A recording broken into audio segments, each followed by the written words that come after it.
मैं रवीश कुमार और आप देख रहे हैं इंडिया अलर्ट।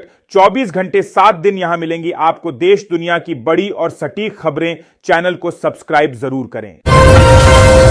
भारत ने रोडटेप निर्यात प्रोत्साहन योजना को मार्च 2026 तक बढ़ाया। सरकार ने आज रोडटेप स्कीम की अवधि बढ़ाने की घोषणा की, जो कि कल खत्म होनी थी। यह योजना निर्यातकों को उन राजस्व और शुल्कों की भरपाई देती है जो अन्य कार्यक्रमों में वापस नहीं मिल पाते। बढ़ते हैं अगली बड़ी खबर की ओर।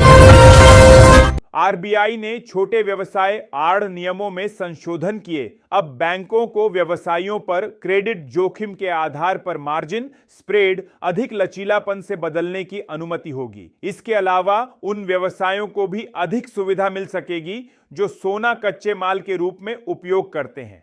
बढ़ते हैं अगली बड़ी खबर की। भारत ने लगातार दूसरी वर्ष सामान्य से अधिक मानसून बारिश दर्ज की। आईएमडी के आंकड़ों के अनुसार इस वर्ष बारिश औसतन 8% अधिक रही। विशेष रूप से सितंबर में भारी वर्षा ने कृषि क्षेत्र और जल भंडार सोना ने नया रिकॉर्ड लगाया। 14 वर्षों की सबसे बड़ी मासिक बढ़त निवेशकों ने सुरक्षित आश्रय की ओर रुख किया, जिससे सोने की कीमतों में तीव्र बुलंदी आई। सितंबर तक सोना लगभग 12.3% बढ़ चुका है। यह अवधि पिछले 14 वर्षों में सबसे बेहतर रही है।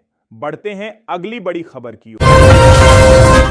केंद्रीय बैंक ने बैंकों के विदेशी परपेचुअल डेट लिमिट बढ़ाई। अब बैंक विदेशी मुद्रा या रुपए में जारी परपेचुअल डेट को अपने AT1 पूंजी में शामिल कर सकेंगे। सीमा 1.5% तक।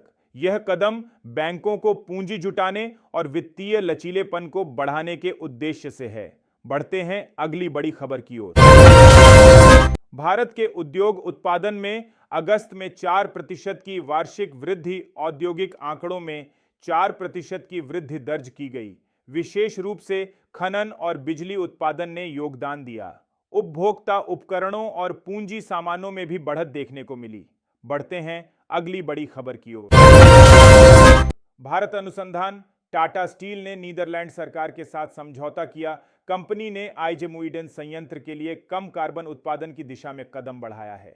समझौते के तहत 2 अरब यूरो तक सहायता मिलने की संभावना है और नई तकनीक अपनाई जाएगी। बढ़ते हैं अगली बड़ी खबर की ओर। शेयर बाजार में सुधार, 7 सत्रों की गिरावट के बाद सूचकांक खुले उछाल के साथ। भारी बिक्री के बाद आज बैंक और मेटल शेयरों की मजबूती से बाजार में हल्की तेजी आई। निफ्टी और सेंसेक्स दोनों में लगभग 0.2 से 0.4% की बढ़त देखी गई। बढ़ते हैं अगली बड़ी खबर की ओर।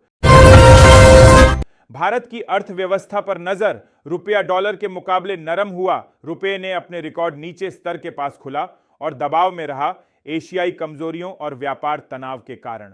एफ&ओ ट्रेडर्स के अनुसार आगे आरबीआई हस्तक्षेप संभव है। बढ़ते हैं अगली बड़ी खबर की ओर। मूडीज ने भारत की क्रेडिट रेटिंग बनी रखी। आउटलुक स्टेबल एजेंसी ने कहा कि भारत की अर्थव्यवस्था मजबूत बनी हुई है और वित्तीय मूलभूत तत्व संतुलित हैं। उन्होंने यह भी बताया कि राजस्व व व्यय संतुलन को बनाए रखना जरूरी होगा।